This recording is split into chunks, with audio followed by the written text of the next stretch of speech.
The Philippine economy is in the midst of a boom. It is projected to grow at a 6.5% annual rate this year. Here's the report. Jeepneys are old remodeled Jeeps. They smell and they're always packed full. They're the primary way for people in Manila to get around, mostly because they're cheap. Public transportation may still be old-fashioned here, but Manila is striving to modernize. New buildings are springing up and the economy is booming. We have a very well-educated English-speaking workforce here in the Philippines. The population is young. The average age of Filipinos is 23 years. And the labor in terms of cost is very much competitive compared to our neighboring countries in the region.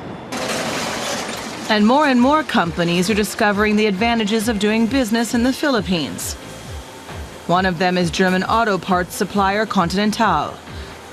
It's invested over 100 million euros in 2 plants here.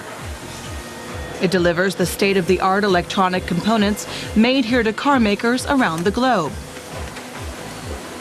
And the company's CEO says it plans to double production here in the next 2 years when it starts producing airbag sensors and navigation system components. We have about 1,700 workers at the 2 plants. In principle, we operate 24 hours a day, 7 days a week. We're not short of business, and we're planning substantial new investment in both plants in the coming years. But despite the booming economy, income is very unevenly distributed in the Philippines. Around 10 million people here are either unemployed or day laborers.